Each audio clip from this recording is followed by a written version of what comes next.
História dos Hebreus de Abraão. A queda de Jerusalém. Flávio Josefo. Traduzido por Vicente Pedroso. Livro 9. Capítulo 1. O profeta Jeú repreende Josafá, rei de Judá, por ter unido armas com o rei Acabe, de Israel. Ele reconhece a sua falta, e Deus o perdoa. Seu admirável proceder. Vitória miraculosa que ele obtém sobre os moabitas, os amonitas e os árabes. Impiedade e morte de Acasias, rei de Israel, como o profeta Elias havia predito, Forão, seu irmão, sucede. Elias desaparece. Jorão, auxiliado por Josafá e pelo rei da Idumeia, obtém uma grande vitória sobre Mesa, rei dos moabitas. Morte de Josafá, rei de Judá. 372 Crônicas 19. Quando Josafá, rei de Judá, após ter unido as suas tropas com as de Acabe, rei de Israel, contra Hadade, rei da Síria, como vimos, voltou de Samaria a Jerusalém, o profeta Jeú veio à sua presença e repreendeu-o por ter ajudado um rei tão ímpio. Disse-lhe que Deus estava muito irritado e que lhe conservara a vida, tirando das mãos dos inimigos, por causa de sua virtude. O religioso príncipe, comovido com grande arrependimento pela sua falta, recorreu a Deus e aplacou-lhe a cólera com orações e sacrifícios. Percorreu então todo o reino, para instruir o povo nos mandamentos de Deus e para exortá-lo a adorar e servir a Deus de todo o coração. Colocou magistrados em todas as cidades e recomendou-lhes muito expressamente que fizessem justiça a todos, sem se deixar corromper, quer pela nobreza, quer pelas riquezas, quer pelo talento de qualquer pessoa, pois deviam lembrar que Deus, que conhece todas as coisas, mesmo as mais ocultas, vê todas as ações dos homens. Depois de regressar a Jerusalém, constituiu também juízes, escolhidos por ele dentre os principais sacerdotes e levitas, e recomendou-lhes, como aos demais, que administrassem com perfeita justiça. Ordenou que, quando houvessem em outras cidades assuntos importantes e difíceis, que merecessem ser examinados com mais cuidado e precisão que os comuns, eles os deveriam levar a Jerusalém perante os magistrados, porque se deveria crer que a justiça não seria em nenhum outro lugar tão bem distribuída quanto na capital do reino, onde estavam o templo de Deus e o palácio onde os reis habitavam. Nos cargos principais, colocou Amarias, sacerdote, e Zebadias, que era da tribo de Judá. 372 Crônicas 20. Nesse entretempo, os moabitas e os amonitas, unidos aos árabes, a quem haviam chamado em seu socorro, entraram com um grande exército nas terras de Josafá e acamparam a 300 estádios de Jerusalém, perto do lago Asfaltite, no território de Engedi, muito fértil em bálsamos e em palmeiras. Josafá, surpreendido que tivessem adentrado tanto o seu reino, mandou reunir no templo todo o povo de Jerusalém para rogar a Deus que o ajudasse contra tão poderosos inimigos e os castigasse pelo seu atrevimento. Disse-lhe com humildade que tinha o direito de esperar auxílio, porque ele mesmo dera ao seu povo a posse do país do qual aquelas nações os queriam expulsar, e, quando os seus antepassados construíram e consagraram o templo em honra a ele, eles puseram toda a sua confiança no auxílio dele, sem duvidar que ele lhe seria sempre favorável. O príncipe fez acompanhar essa oração com lágrimas, e o povo em geral, tanto os homens quanto as mulheres, fez o mesmo. Então, o profeta Jaziel adiantou-se e disse em alta voz,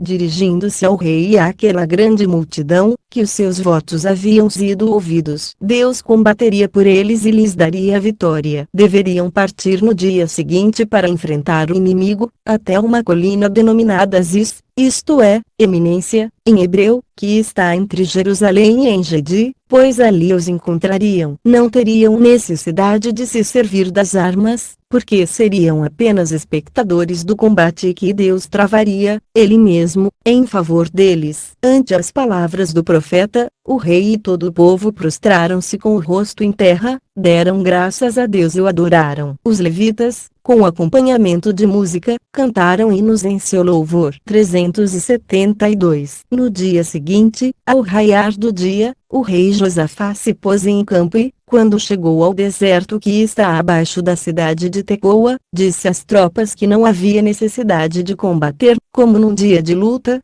pois toda a sua força consistia em sua perfeita confiança no auxílio que Deus prometera por meio de seu profeta. Seria suficiente fazer marchar os sacerdotes com as suas trombetas e os levitas com os seus cantores, para dar graças a Deus pela vitória alcançada e pelo triunfo já obtido sobre os inimigos. Essa ordem tão santa, de tão piedoso rei, foi recebida com respeito por todo o exército e rigorosamente executada. Deus infundiu então tal cegueira no espírito dos amonitas e dos povos que a ele se haviam juntado que eles próprios se tomaram por inimigos e, transportados de furor, mataram-se uns aos outros, com tanta animosidade e raiva que não restou um só com vida de todo aquele imenso número, e o vale onde isso ocorreu ficou juncado de cadáveres. Josafá, transbordando de alegria, deu graças a Deus por aquela vitória tão milagrosa.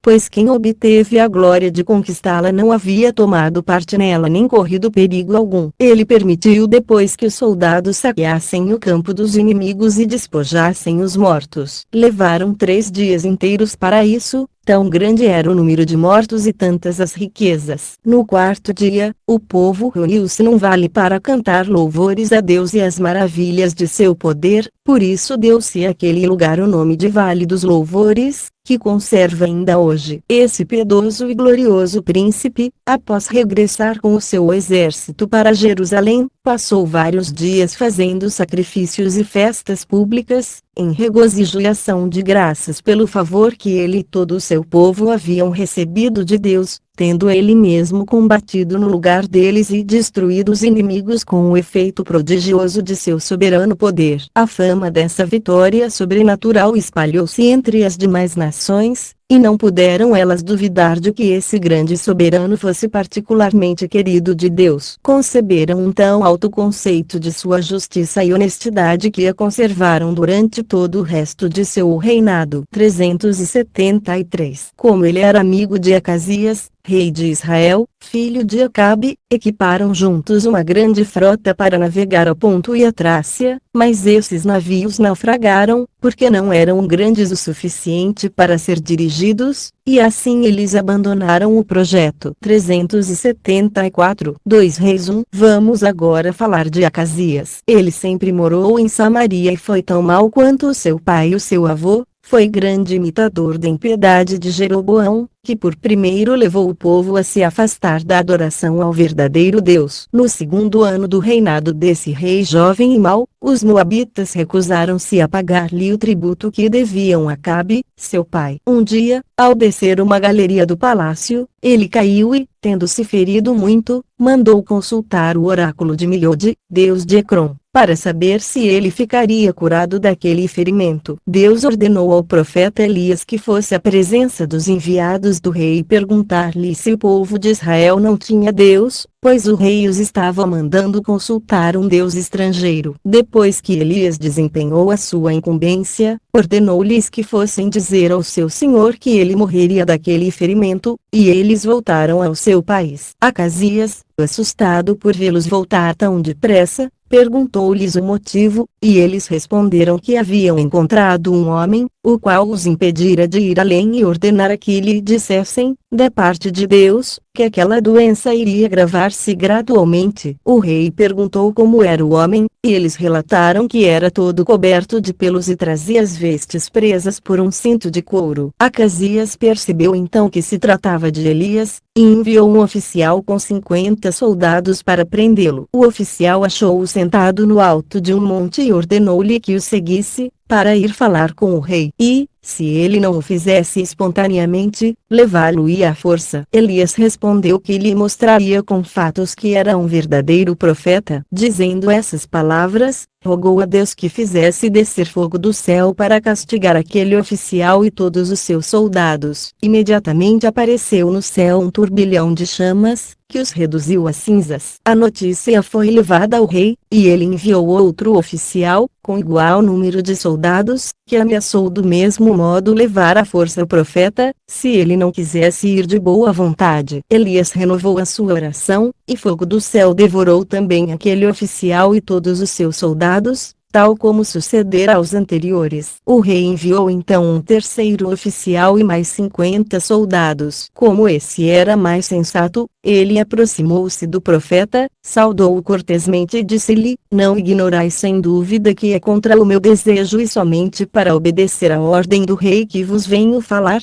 como os precedentes. Por isso rogo-vos que tenhais compaixão de nós e venhais voluntariamente falar com o rei. Elias, comovido pelas maneiras respeitosas do oficial, seguiu. Quando chegou junto do rei, Deus inspirou-lhe o que devia dizer, e ele assim falou ao soberano: o Senhor diz, como não me quisestes reconhecer por vosso Deus e não me julgastes capaz de predizer o que vos aconteceria de mal, mas mandastes consultar o Deus de Ecrom, declaro-vos que morrereis. 375. Pouco tempo depois, essa profecia realizou-se. Como Acasias não tinha filho, Jorão, seu irmão, sucedeu-o no trono. Imitou igualmente o seu pai em impiedade e abandonou, como ele, o Deus de seus antepassados, para adorar os deuses estrangeiros. Fora isso, ele era muito hábil. Foi sob o seu reinado que Elias desapareceu, sem que jamais se tenha podido saber o que aconteceu a ele. Ele deixou, como já disse, Eliseu, seu discípulo. E bem podemos ver nas Sagradas Escrituras que Elias e Enoque, o qual viveu antes do dilúvio, desapareceram do meio dos homens, mas nunca se soube que tenham morrido. 376. 2 Reis 3. Jorão, depois de ocupar o trono de Israel, resolveu fazer guerra a Mesa, rei dos Moabitas, porque este se recusava a pagar-lhe o tributo de 200.000 carneiros com sua lã, que pagava ao rei Acabe, seu pai. Mandou então pedir ao rei Josafá que o ajudasse, tal como fizera Acabe, seu pai. Josafá respondeu que não somente o ajudaria, mas levaria com ele o rei da Idumeia, que era seu dependente. Jorão ficou muito grato por essa resposta e foi a Jerusalém agradecer-lhe. Josafá recebeu com grande magnificência esse príncipe e o rei da Idumeia, e eles resolveram entrar no país inimigo pelos desertos da Idumeia, que era o lado pelo qual os moabitas menos esperavam ser atacados. Os três reis partiram juntos em seguida e, depois de haver marchado durante 7 dias e de ter perdido o rumo, por falta de bons guias, encontraram-se então grande penúria e com tanta sede que os cavalos morriam por falta de água. Como Jorão era de natureza impaciente, ele perguntava a Deus, murmurando contra ele, que mal haviam feito para entregar assim 3 reis nas mãos dos inimigos, sem combate. Josafá,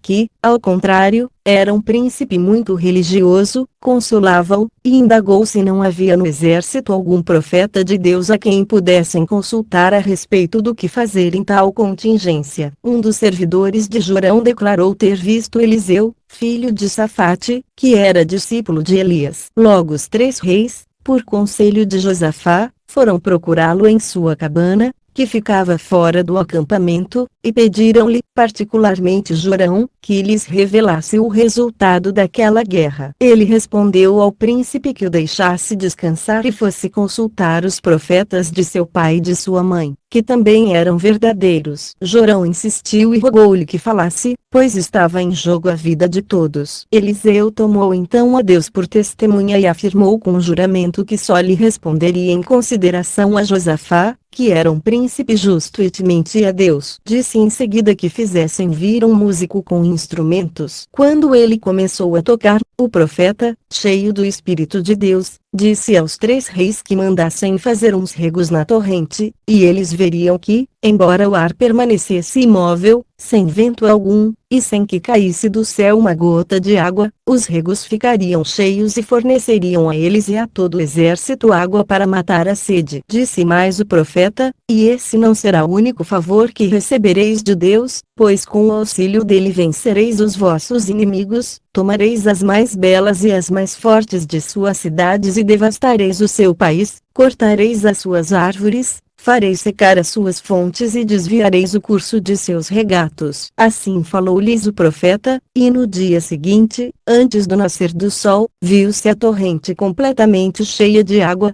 proveniente da Idumeia, distante 3 dias de caminho, onde Deus fizera cair chuva, e todo aquele grande exército teve água em abundância para beber. O rei dos Moabitas, ao saber que os 3 reis marchavam contra ele pelo deserto, reuniu todas as suas forças para enfrentá-los nas fronteiras de seu território, a fim de barrar-lhes a entrada. Mas quando ele chegou perto da torrente, o revérbero dos raios de sol na água fizeram-nas parecer vermelhas, e todos as tomaram por sangue, imaginando que o desespero causado pela sede fizera os inimigos matarem-se reciprocamente. Com essa falsa convicção, os moabitas pediram permissão ao seu rei para saquear o acampamento e, tendo-a obtido, partiram precipitada e desordenadamente, como quem tem certeza de encontrar presa fácil. Mas logo se viram rodeados de todos os lados pelos inimigos, que mataram parte deles e puseram o resto em fuga. Os 3 reis entraram no país, tomaram o que quiseram, destruíram várias cidades, espalharam o cascalho da torrente sobre as terras mais férteis, cortaram as melhores árvores e entupiram as fontes. Destruíram tudo e sitiaram o próprio rei, que procurava pôr-se a salvo. Vendo-se em perigo, o soberano tudo fizera para escapar. Saiu da cidade com 700 homens escolhidos e tentou atravessar o campo inimigo do lado que ele julgava menos defendido. Mas isso não lhe foi possível, e ele teve de voltar.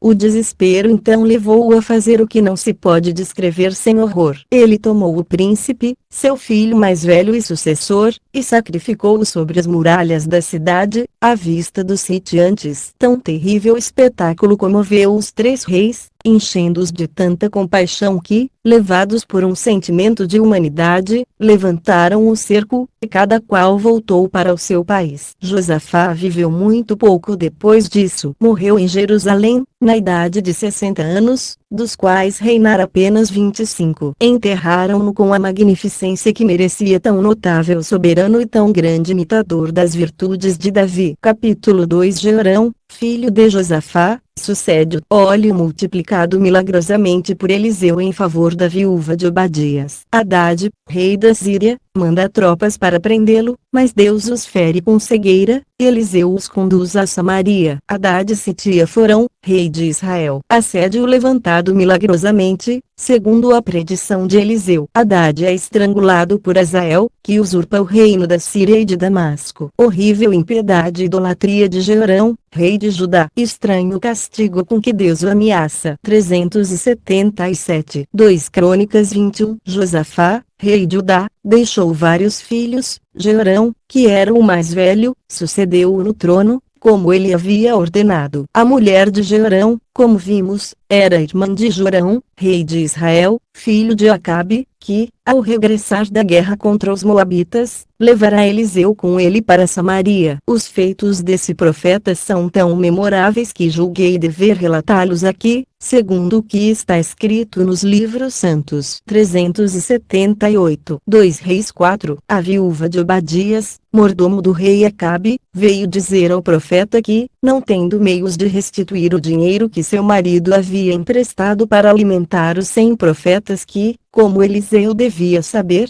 ele salvara da perseguição de Jezabel, os credores queriam tomá-la como escrava e também aos seus filhos. E, por causa dessa dificuldade em que se encontrava, recorria a ele, para rogar que tivesse piedade dela. Eliseu perguntou-lhe se ela possuía alguma coisa. A mulher respondeu que só lhe restava um pouco de óleo. O profeta então mandou-lhe que tomasse emprestado dos vizinhos algumas vasilhas vazias, fechasse a porta do quarto e enchesse os vasos com óleo, com a firme confiança de que Deus os encheria todos. Ela fez o que ele ordenou, e a promessa do profeta realizou-se. Ela foi logo contar-lhe o resultado. Ele disse-lhe então que vendesse o óleo, uma parte do dinheiro serviria para pagar as dívidas, e o resto deveria ser guardado para sustentar os filhos. Assim, ele satisfez a pobre mulher e livrou-a da perseguição dos credores. 379. 2 Reis 6. Eis um outro grande feito do profeta, Hadade, rei da Síria,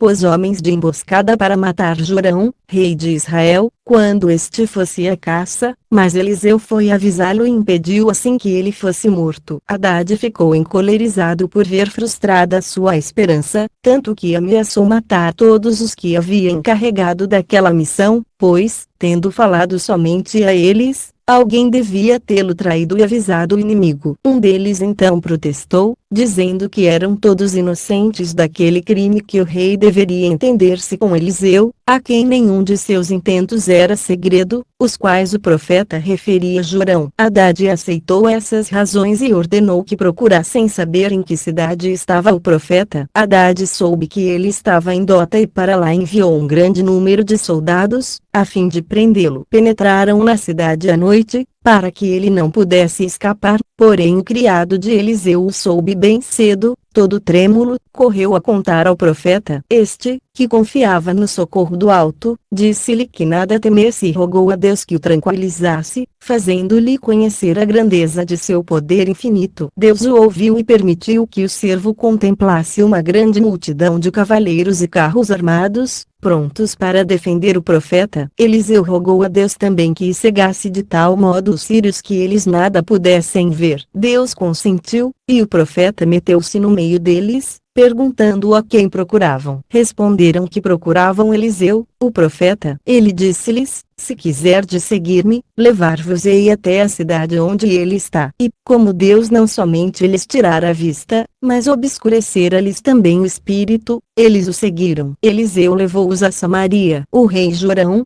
por seu conselho, rodeou-os com todas as suas tropas e fechou as portas da cidade. Então o profeta rogou a Deus que lhes tirasse a cegueira, e assim se fez. Não se pode descrever a surpresa e o terror daqueles homens ao se acharem no meio dos inimigos. Jorão perguntou ao homem de Deus se queria que os matasse, a flechadas, e ele respondeu que o proibia terminantemente, porque não era justo matar prisioneiros que não haviam sido vencidos na guerra e que nenhum mal tinham feito ao país, mas que Deus os entregara nas mãos do rei por um milagre. Ele devia, ao contrário, tratá-los bem e enviá-los de volta ao seu rei. Jorão seguiu o conselho, e Hadade concebeu tal admiração pelo homem de Deus e pelas graças com que ele favorecia o seu profeta que enquanto Eliseu viveu não usou mais de ardil algum contra o rei de Israel, determinando combatê-lo somente em luta aberta. Dessa forma, entrou em Israel com um grande exército. Jorão, não se julgando capaz de lhe resistir, encerrou-se em Samaria, confiando em suas fortificações. Hadade, julgando que não podia tomar a cidade à força, resolveu cortar-lhe os víveres e assim começou o cerco. A falta de todas as coisas necessárias à vida foi logo tão grande que a cabeça de um asno era vendida por 80 peças de prata, e um cestário de estrume de pomba, de que se serviam em lugar de sal, custava 5. Tal miséria fez Jorão temer que alguém, levado pelo desespero, fizesse os inimigos entrar na cidade, por isso inspecionava pessoalmente todos os guardas. Numa dessas rondas, uma mulher veio lançar-se aos seus pés, rogando-lhe que tivesse piedade dela. Ele julgou que ela desejava alguma coisa para comer e rudemente respondeu que ele não tinha nem eira nem um lagar de onde lhe pudesse tirar alimento. A mulher retrucou que não era isso o que estava pedindo, mas apenas que fosse juiz de uma questão entre ela e uma de suas vizinhas. O rei, então, pediu-lhe que expusesse a sua dúvida. A mulher contou que ela e a vizinha estavam morrendo de fome, tendo cada uma um filho, entraram em acordo para comê-los, pois não viam outro modo de salvar a própria vida. Ela matara o seu, e ambas o haviam comido, mas agora a outra mulher, contrariando o ajuste, não queria matar o dela e até o havia escondido. Essas palavras comoveram tanto o soberano que ele rasgou as próprias vestes e começou a gritar. Cheio de cólera contra Eliseu, determinou matá-lo, porque, podendo o profeta obter de Deus, com as suas orações, o livramento de tantos males, se negava a pedi-lo. Assim, ordenou que fossem imediatamente cortar-lhe a cabeça, e os soldados partiram para executar a ordem. O profeta, que estava descansando em sua casa, ciente da ordem por uma revelação de Deus, disse aos seus discípulos: o rei, sendo filho de um homicida, mandou os seus homens para me cortar a cabeça. Ficai perto da porta, porém, para mantê-la fechada a esses assassinos, quando virdes que se aproximam, pois o rei se arrependerá de ter dado essa ordem e virá aqui ele mesmo. Em seguida, fizeram o que ele havia determinado, e Jorão, arrependido de ter dado a ordem e com receio de que a executassem, veio apressadamente para impedi-los e lamentou o pouco interesse do profeta pelos seus sofrimentos e pela infelicidade do povo, pois não se dignava pedir a Deus que os livrasse de tantos males. 2 Reis 7. Então Eliseu prometeu que, no dia seguinte, à mesma hora, ele teria tal abundância de víveres em Samaria que a medida de farinha de trigo seria vendida a 1 sido no mercado, e 2 medidas de cevada não custariam mais. Como o príncipe não podia duvidar das predições do profeta, após haver constatado tantas vezes a sua veracidade, a esperança de um feliz futuro deu-lhe tal alegria que o fez esquecer a infelicidade presente. Os que o acompanhavam não ficaram menos alegres, exceto um dos oficiais, que comandava o terço das tropas e em quem o rei tinha plena confiança. Ele disse a Eliseu, o profeta: o que prometeis ao rei não é possível, ainda que Deus faça chover do céu farinha e cevada. Respondeu Eliseu: não duvideis, porque o vereis com os vossos próprios olhos. Mas somente o vereis, não participareis dessa felicidade. E aconteceu como ele predisse. Havia entre os samaritanos um costume segundo o qual os leprosos não podiam ficar nas cidades. Por esse motivo, 4 homens de Samaria, vítimas dessa doença, residiam fora dos muros. Como não tinham absolutamente nada para comer e nada podiam esperar da cidade,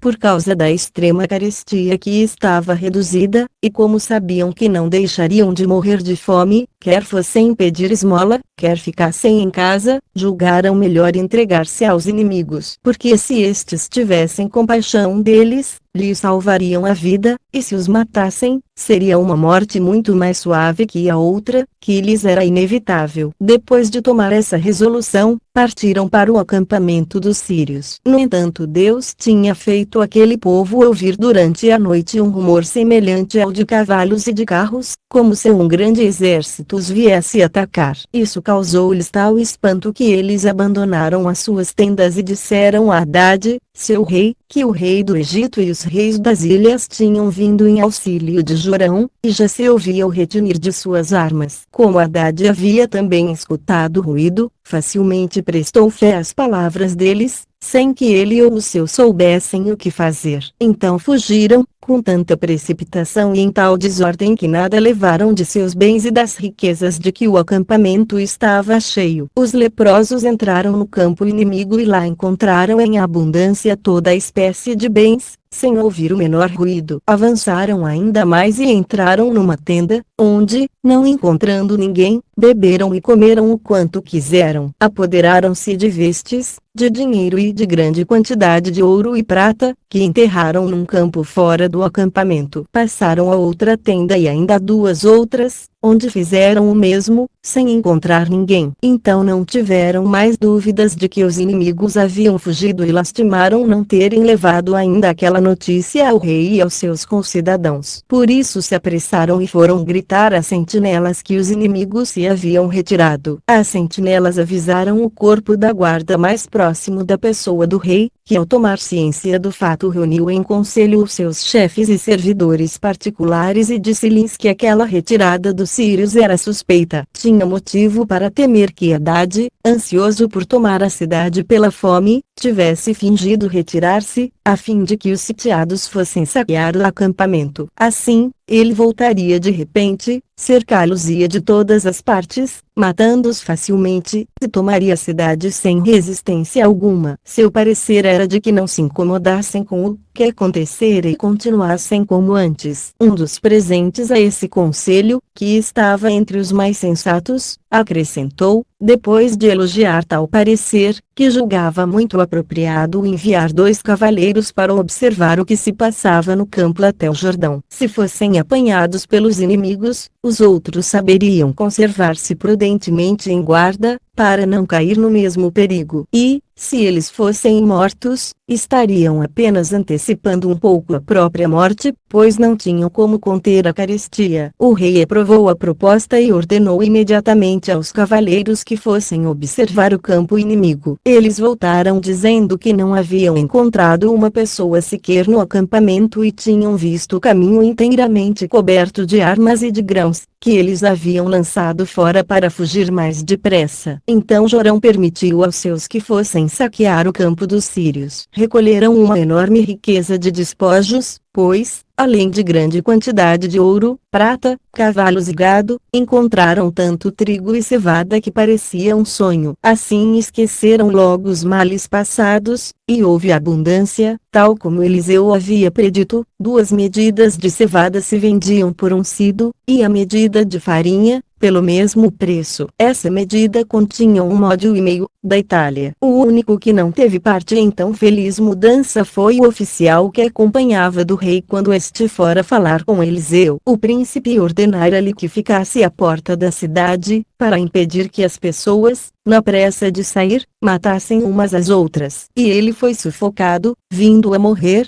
como o profeta havia predito. 382 Reis 8. Haddad retirou-se para Damasco e lá soube do terror que invadira o seu exército sem que aparecesse qualquer inimigo, mas sabia também que aquele pavor fora enviado por Deus. Sentiu muito desgosto ao constatar que ele lhe era tão contrário, e ficou gravemente enfermo. Avisaram-no então de que Eliseu vinha a Damasco, e ele ordenou ao mais fiel de seus servos, de nome Azael, que fosse encontrá-lo com presentes e perguntasse se ele sararia. Azael mandou carregar 40 camelos com os mais saborosos frutos do país e com objetos preciosos e, depois de saudar o profeta, apresentou-lhe as dádivas do rei, perguntando em seu nome se devia esperar a cura. O profeta respondeu que Haddad morreria, mas proibiu Azael de dar-lhe a notícia. Essas palavras deixaram Azael muito aflito. Eliseu, por seu lado, derramou lágrimas à vista dos males que se seguiriam ao seu povo após a morte de Haddad. Azael rogou a Eliseu que lhe dissesse o motivo daquele penar, e o profeta respondeu: choro por causa dos males que farei sofrer os israelitas. Pois fareis morrer os seus melhores homens, reduzireis a cinzas as suas praças fortes, esmagareis os seus filhos com pedras e não poupareis nem mesmo as grávidas. Azael, assustado com essas palavras, perguntou-lhe como aquilo poderia acontecer e que probabilidade havia de ele conquistar tão grande poder. Então o profeta declarou que Deus havia revelado que ele reinaria sobre a Síria. Azael contou a Haddad que este devia esperar a saúde. No dia seguinte, asfixiou-o com um pedaço de linho molhado e apoderou-se do reino. Ele tinha, ademais, muitos méritos e conquistou de tal modo o afeto dos sírios e dos habitantes de Damasco que eles o têm ainda hoje, tal como Haddad, no número de suas divindades e prestam-lhe contínua honra,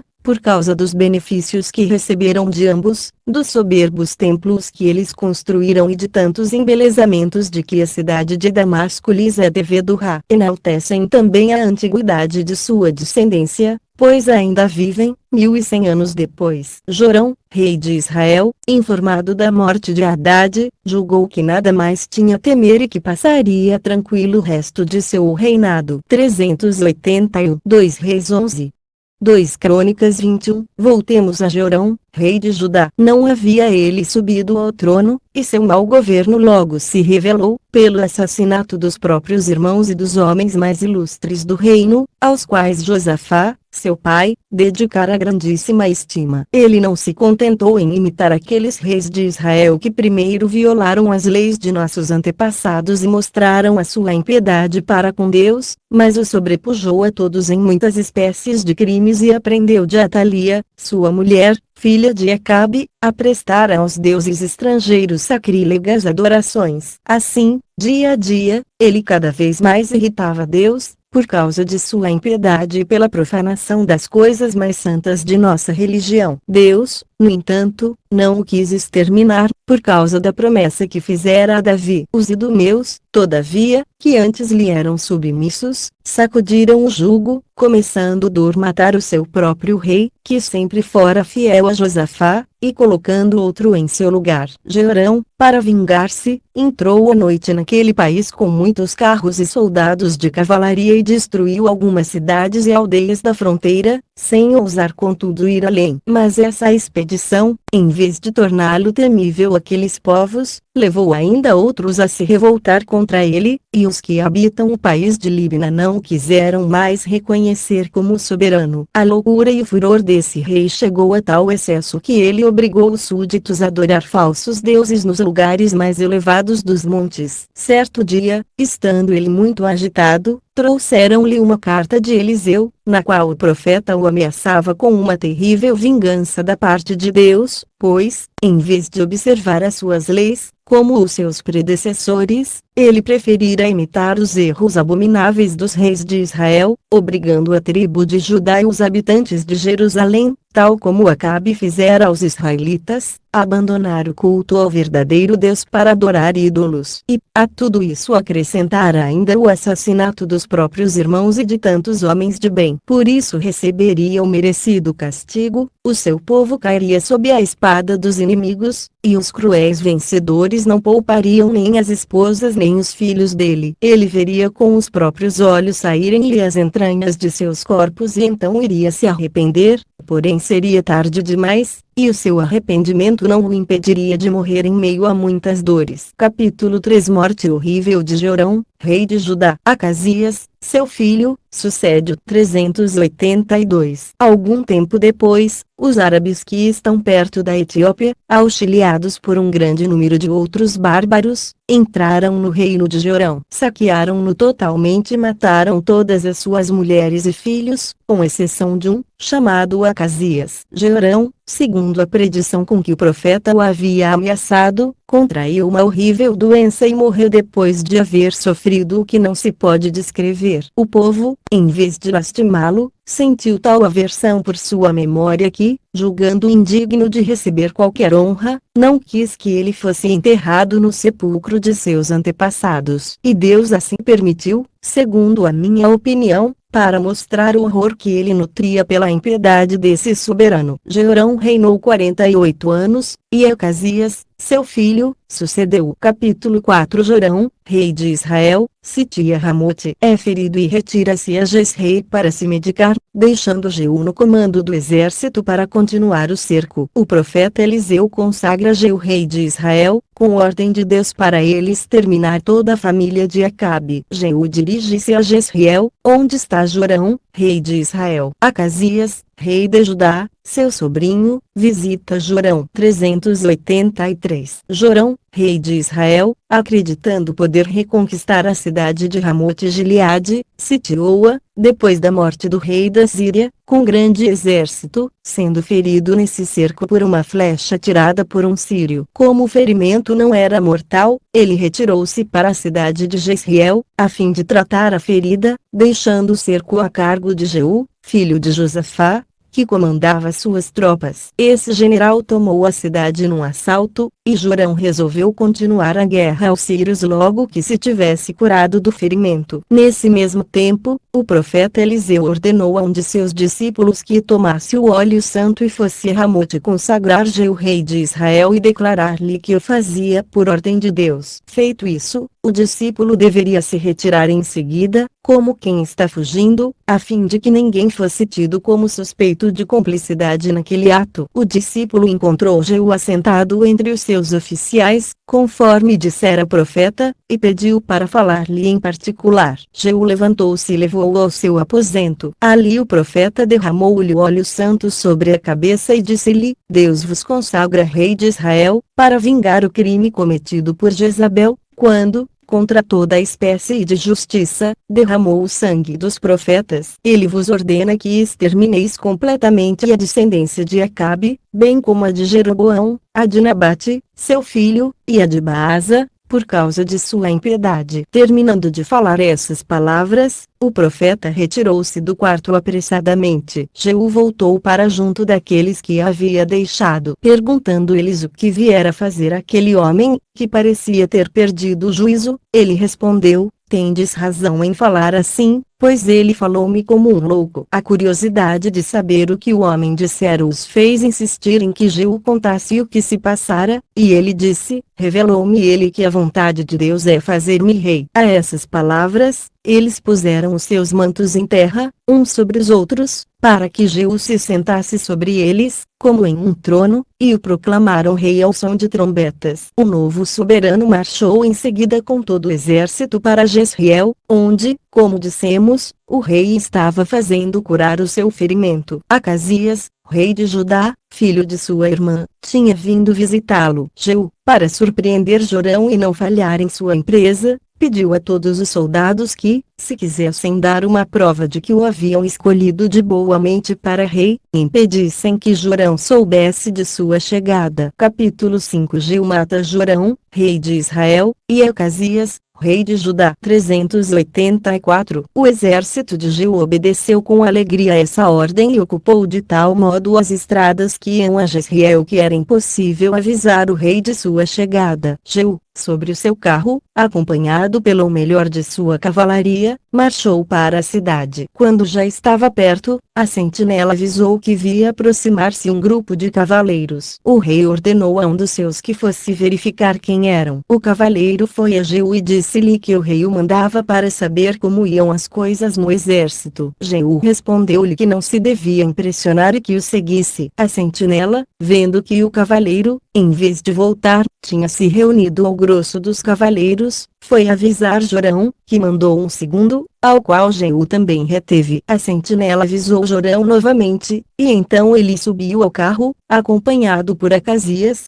rei de Judá, para ver ele mesmo o que se passava. Jeú marchava vagarosamente. Jorão alcançou-o no campo de Nabote e perguntou-lhe se tudo ia bem no exército. Jeú, em vez de responder, perguntou-lhe como se podia vangloriar de ter por mãe uma feiticeira e uma mulher sem honra. Essas palavras fizeram Jorão ver claramente que Jeú havia tramado a sua ruína, e ele disse ao rei Acasias: fomos traídos. Ao mesmo tempo, girou o carro, para voltar à cidade, mas Jeú o deteve com uma flechada, que lhe atravessou o coração e o fez cair morto fora do carro. E, lembrando-se de ter ouvido o profeta Elias dizer ao rei Acabe, pai de Jorão, que ele e toda a sua geração morreriam no mesmo lugar em que injustamente se insurgira contra Nabote, ordenou Abdicar, general de um terceiro grupo de suas tropas, que lançasse o corpo de Jorão nas terras de Nabote. E assim a profecia realizou-se. Temendo receber o mesmo tratamento que Jorão, o rei Acasias desviou o seu carro para tomar outro caminho. Jeú perseguiu-o até uma pequena colina, onde lhe desferiu também uma flechada, que o feriu. Acasias desceu do carro, montou num cavalo e fugiu a todo o galope até a cidade de Megido, onde morreu em consequência do ferimento. Levaram o seu corpo a Jerusalém, onde ele foi enterrado, após haver reinado somente um ano e mostrado que era muito pior que seu pai. Capítulo 6. Jeú, rei de Israel, faz morrer Jezabel, os 70 filhos de Acabe, todos os parentes desse soberano, 42 parentes de Acasias,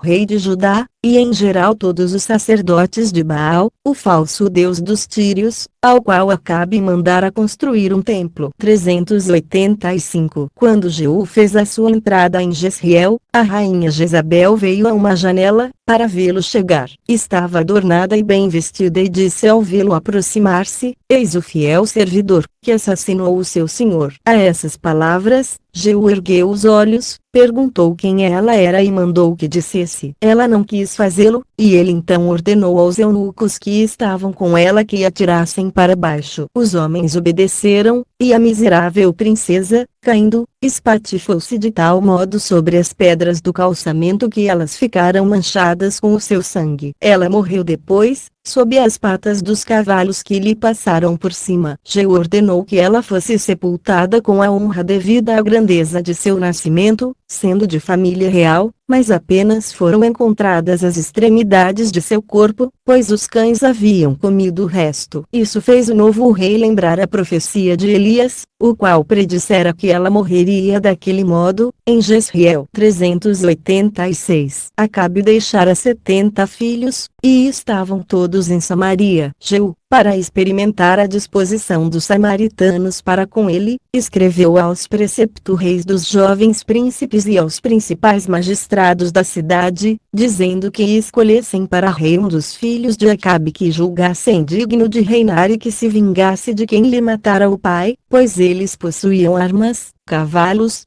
carros, soldados e praças fortes. Os magistrados e os habitantes, não se julgando em condições de resistir a um homem que matara 2 reis tão poderosos, responderam-lhe que não conheciam outro soberano senão ele, que estavam prontos a fazer tudo o que ele lhes mandasse. Diante de tal resposta, ele escreveu aos magistrados que, se deveras estavam assim dispostos, lhe mandassem as cabeças de todos os filhos de Acabe. Ao receber essa carta, mandaram eles chamar os preceptores dos príncipes e ordenaram-lhes que fizessem o que Jeú lhes mandara. Homens cruéis obedeceram no mesmo instante, puseram as cabeças num saco e enviaram-nas a Jeú. Ele estava à mesa com alguns de seus familiares quando as trouxeram, e ordenou que as colocassem em 2 montes de ambos os lados da porta do palácio. No dia seguinte, de manhã, foi vê-las e disse ao povo: é verdade que matei o rei meu senhor. Mas quem matou estes? Queria assim dar-lhes a entender que tudo acontecera por vontade de Deus e por ordem dele, pois, como fora predito pelo profeta Elias, ele exterminaria Acabe e toda a sua descendência. Mandou em seguida matar todos os parentes de Acabe que ainda estavam vivos e depois partiu para Samaria. Encontrou pelo caminho 42 parentes de Acasias,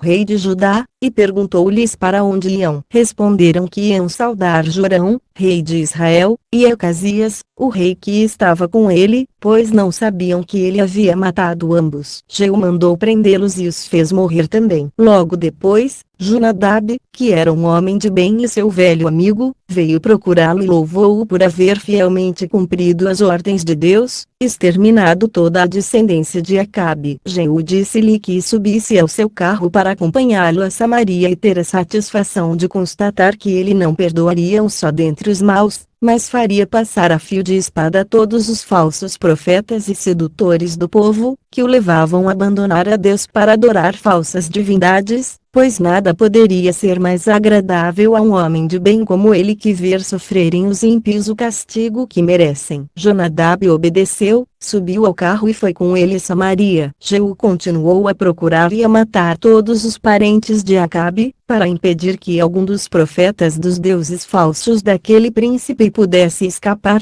Serviu-se de um ardil. Mandou reunir todo o povo e declarou que, tendo resolvido intensificar o culto que se prestava aos deuses de Acabe, nada queriam fazer acerca daquele assunto sem o parecer dos sacerdotes e dos profetas. Assim, queria que todos, sem exceção, viessem ter com ele, a fim de oferecerem um grande número de sacrifícios a Baal, deus deles, no dia de sua festa, e quem faltasse seria castigado com a pena de morte. Marcou depois um dia para a cerimônia e mandou publicar a sua ordem em todas as partes do reino. Depois que chegaram os sacerdotes e os profetas, mandou entregar-lhes as vestes e, acompanhado por Jonadab, seu amigo, foi encontrá-los no templo, cuidando para que ninguém se misturasse a eles, pois, dizia ele, não queria que os profanos tomassem parte naquelas santas cerimônias. Quando os profetas e os sacerdotes estavam se preparando para oferecer os sacrifícios, ele ordenou a 80 de seus guardas, de toda confiança, que os matassem a todos, a fim de vingar com a morte deles o desprezo que por tanto tempo manifestaram para com a religião de seus antepassados. E ameaçou-os de morte também, caso poupassem um só deles. Os guardas executaram rigorosamente a ordem recebida e, também por ordem do rei, atearam fogo ao palácio real, a fim de purificar Samaria das muitas abominações e sacrilégios ali cometidos. Baal era o deus dos tírios, ao qual Acabe, para agradar a Etibal, rei de Tiro e de Sidom, seu sogro, mandara construir e consagrar um templo em Samaria, ordenando profetas e todas as outras coisas necessárias para prestar honra a esse Deus. Jeú permitiu, no entanto, que os israelitas continuassem a adorar os bezerros de ouro. Embora Deus tivesse isso como coisa muito desagradável, não deixou de prometer, por meio de seu profeta, que a posteridade de Jeú, por ter este castigado a impiedade, reinaria sobre Israel até a quarta geração. Capítulo 7. Atalia, viúva de Jorão, rei de Judá, tenta exterminar toda a descendência de Davi. Joiada, sumo sacerdote, salva Joás, filho de Acasias, rei de Judá, coloca-o no trono e manda matar Atalia. 387. 2 Reis 7, 7.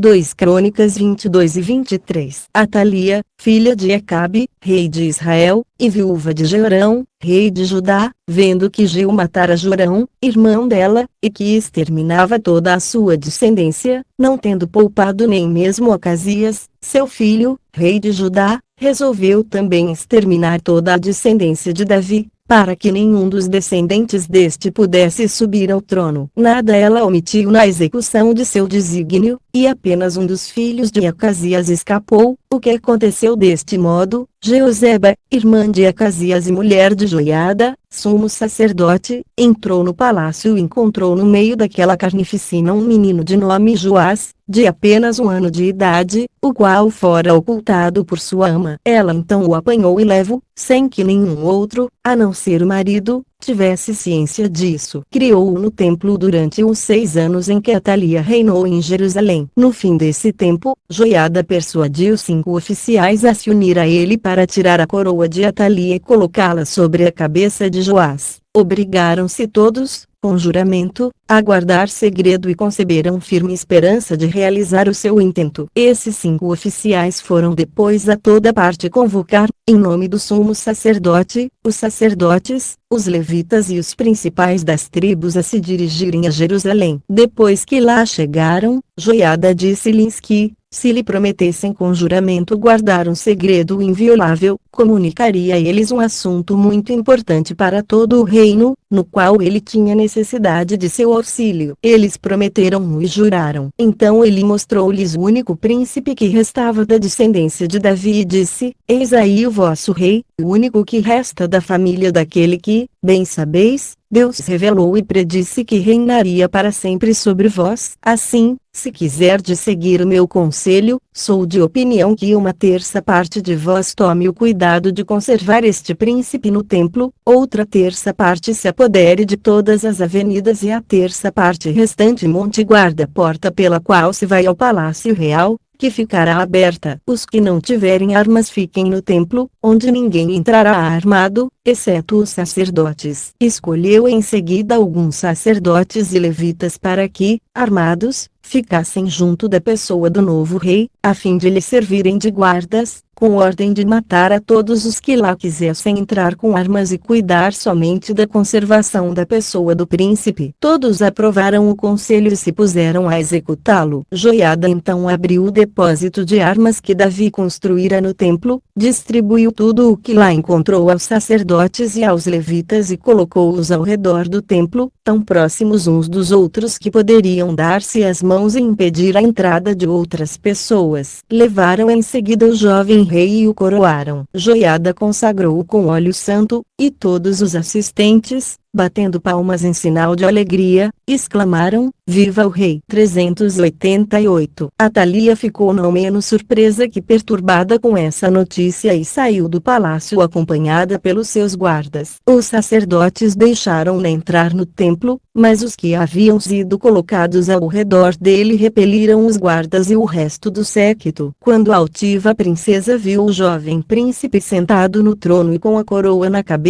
rasgou as próprias vestes e ordenou que matassem aquela criança, da qual se estavam servindo para organizar uma revolta contra ela e usurpar o reino. Joiada, em oposição, ordenou aos oficiais de que falamos que a agarrassem e a levassem à torrente de Cedron, para que lá recebesse o castigo merecido, pois não se deveria macular o templo com o sangue de tão detestável pessoa. Acrescentou que matassem também imediatamente qualquer um que se pusesse a defendê-la. Executou-se em seguida a ordem, quando ela estava fora da porta, por onde saíam as cavalgaduras do rei, mataram-na. 389. Depois de tão grande mudança, Joiada mandou reunir no templo todos os que estavam armados, bem como o povo, e os fez jurar que serviriam fielmente o novo rei, velariam pela sua conservação e trabalhariam pelo progresso do reino. Obrigou Joás a prometer, de sua parte, também com juramento, que prestaria a Deus a honra que lhe era devida e jamais violaria as leis outorgadas por Moisés. Todos correram em seguida ao templo de Baal, que Atalia e seu marido, o rei Jeorão, haviam feito construir para agradar ao rei Acabe, em detrimento do Deus verdadeiro e todo-poderoso, e o derrubaram, arrasando completamente. Mataram ainda Mata, que nele era o sacerdote. Joiada, segundo a determinação do rei Davi, entregou a guarda do templo aos sacerdotes e aos levitas, determinando que 2 vezes por dia oferecessem a Deus sacrifícios solenes, como a lei o mandava, acompanhados de incensação, e escolhessem algum dos levitas para guardar as portas do templo, para só deixarem entrar quem estivesse purificado. Depois que o sumo sacerdote assim dispôs todas as coisas, levou do templo para o palácio real o jovem príncipe, acompanhado por aquela grande multidão. Puseram-no sobre o trono. As aclamações de júbilo renovaram-se, e, como não havia ninguém que não se julgasse feliz, porque a morte de Atalia lhes causava grande tranquilidade, toda a cidade de Jerusalém passou vários dias em festas e banquetes. O jovem rei, cuja mãe se chamava Zíbia, era da cidade de Berseba e tinha então,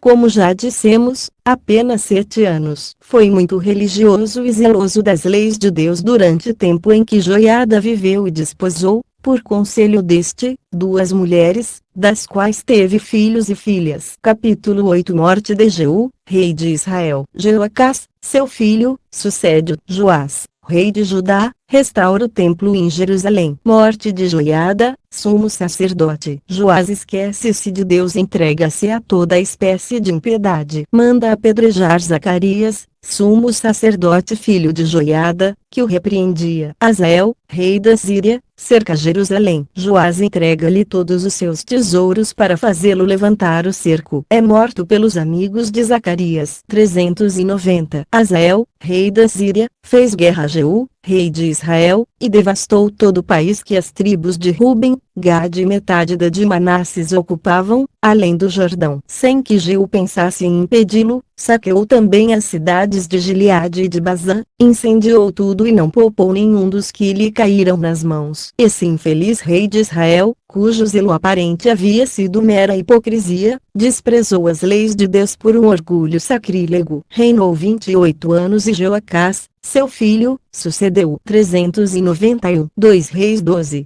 2 Crônicas 24. Como a conservação do templo fora inteiramente negligenciada sob o reinado de Jeorão, de Acasias e de Atalia, Joás, rei de Judá, resolveu restaurá-lo e ordenou a Joiada que enviasse levitas a todo o reino para obrigar os súditos a contribuir cada qual com meio cido de prata. Joiada julgou que o povo não daria de boa mente essa contribuição e assim não cumpriu a ordem. Joás, no 23º ano de seu reinado, declarou-lhe que o considerava malvado e ordenou-lhe que fosse mais cuidadoso no futuro e provesse a restauração do templo. O sumo sacerdote então imaginou um meio de obrigar o povo a contribuir de boa vontade. Mandou fazer um cofre de madeira, bem fechado, com uma abertura por cima, como uma fenda, que foi posto no templo, junto do altar. Cada um, segundo a sua devoção, deveria depositar ali uma contribuição para a restauração do templo. Essa maneira de pedir a restauração foi agradável ao povo, que se acotovelava, a porfia, para nele depositar ouro e prata. O sacerdote e o secretário encarregado da guarda do tesouro do templo esvaziavam todos os dias o cofre na presença do rei, depois de contar e anotar a soma que lá havia, tornavam a colocá-lo no lugar. Quando já havia dinheiro suficiente, o sumo sacerdote e o rei mandaram vir os operários e o material necessário. Terminada a obra, empregaram o restante do ouro e da prata, que era em grande quantidade, para fazer as taças, os copos e outros vasos próprios para o serviço divino. Não se passava um dia em que não se oferecesse a Deus um grande número de sacrifícios. Observou-se essa praxe com rigor durante todo o tempo em que o sumo sacerdote viveu. Ele morreu na idade de 130 anos, e o sepultaram no túmulo dos reis,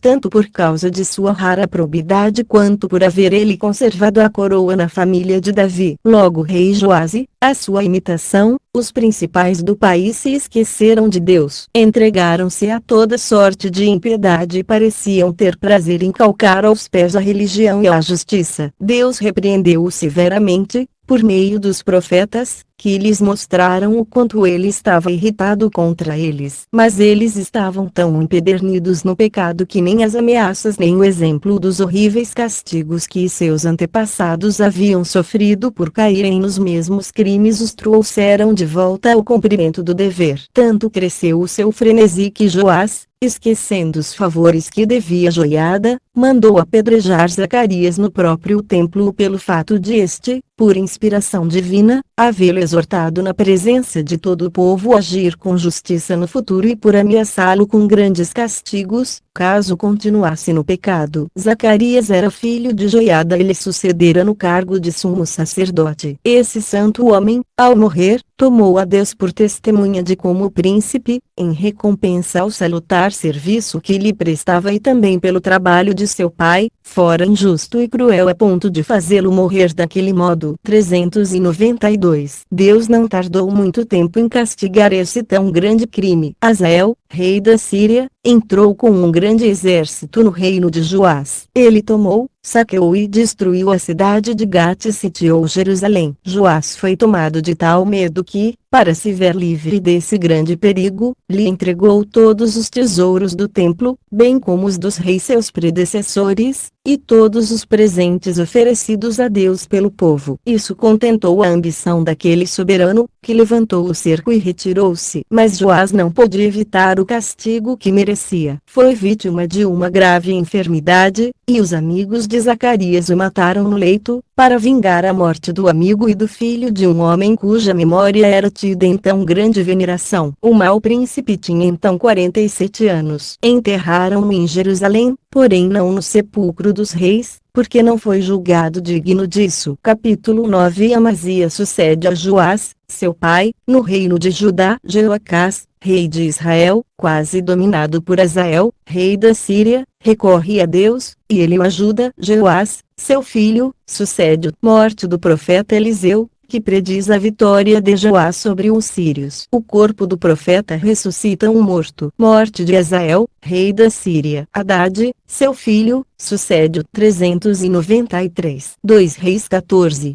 2 Crônicas 25. Amazias sucedeu a Joás, seu pai, no reino de Judá. No reino de Israel, Jeoacás já havia sucedido a Jeú, seu pai, no 21º ano do reinado de Joás. Jeoacás reinou 17 anos e não somente se assemelhou ao pai, mas também aos primeiros reis de Israel que tão abertamente haviam desprezado a Deus. E, embora tivesse grande poder, Hazael, rei da Síria, obteve tão grandes vantagens sobre ele, tomou-lhe tantas praças fortes e fez tão grande mortandade entre os seus soldados que lhe restavam somente 10.000 homens de infantaria e 500 cavaleiros. Realizava-se o que vaticinara o profeta Eliseu a Hazael, quando garantiu que este reinaria na Síria e em Damasco, depois de matar o rei Hadade. Jeoacás, estando reduzido a tal extremo, recorreu a Deus, rogando-lhe que o protegesse e não permitisse que ele caísse sob o domínio de Hazael. O soberano Senhor do Universo fez então ver que ele não somente concede os seus favores aos justos, mas também aos que se arrependem de tê-lo ofendido, e que, em vez de destruí-los, como eles merecem e ele bem pode fazê-lo, se contenta em castigá-los. Ele escutou favoravelmente esse príncipe e restituiu a paz ao seu país, fazendo reconquistar a primitiva felicidade. 394, 2 Reis 13. Depois da morte de Jeoacás, Jeoás, seu filho, sucedeu-o no reino de Israel, no 37º ano do reinado de Joás, rei de Judá, e reinou 16 anos. Não se pareceu com Jeoacás, seu pai, mas foi um homem de bem. O profeta Eliseu, que então estava muito avançado em anos, caiu gravemente enfermo. Jeoás foi visitá-lo e, vendo prestes a exalar o último suspiro, começou a chorar e a lastimá-lo, dizendo que o profeta era o seu pai, o seu protetor e todo o seu amparo e que enquanto ele viveu não tivera necessidade de recorrer às armas para vencer os inimigos, porque sempre os sobrepujara sem combater, graças ao auxílio de suas profecias e orações. Mas agora que ele ia deixar o mundo ficava desarmado e sem defesa, exposto ao furor dos sírios e dos outros povos que lhe eram contrários. Assim, ser-lhe-ia muito mais vantajoso morrer com ele que ficar com vida, porém abandonado e sem o seu auxílio. O profeta ficou tão comovido com essas queixas que, depois de o consolar, ordenou que lhe trouxessem um arco e flechas e disse em seguida ao príncipe que entesasse o arco e atirasse as flechas. Jeoás atirou apenas 3, e então o profeta lhe disse: se tivesseis atirado mais, teríeis destruído toda a Síria. Como, porém, vos contentastes em atirar somente 3, vencereis os sírios somente em 3 combates e reconquistareis somente as cidades que eles tiraram de vossos antecessores. Eliseu, pouco depois de assim falar,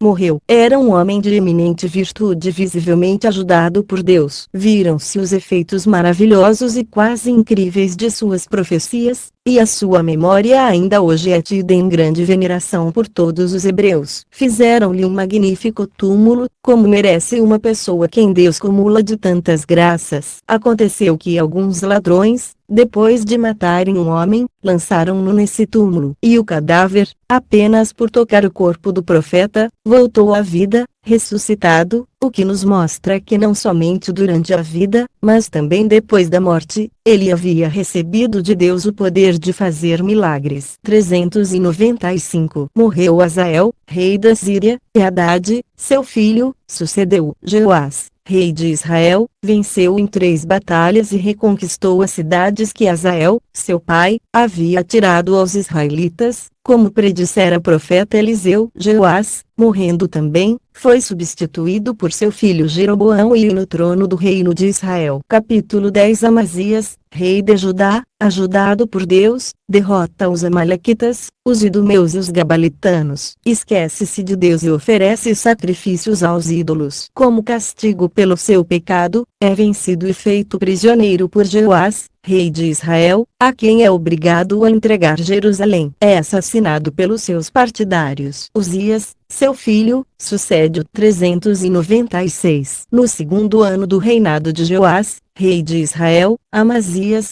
rei de Judá, cuja mãe, Jeoadã, era de Jerusalém, sucedeu, como dissemos, no reino de seu pai. Embora fosse ainda muito jovem, manifestou extremo amor pela justiça. Começou o seu reinado vingando a morte de seu pai e não perdoou aos que, declarando-se amigos dele, o haviam tão cruelmente assassinado. Porém não causou mal algum aos seus filhos, porque a lei proíbe castigar os filhos pelos pecados dos pais. Resolveu fazer guerra aos amalequitas, aos idumeus e aos gabalitanos e recrutou para esse fim, em seus territórios, 300.000 homens, os mais jovens com cerca de 20 anos. Deu-lhes chefes e mandou 100 talentos de ouro a Jeoás, rei de Israel, a fim de que o ajudasse com 100.000 homens. 2 Reis 14.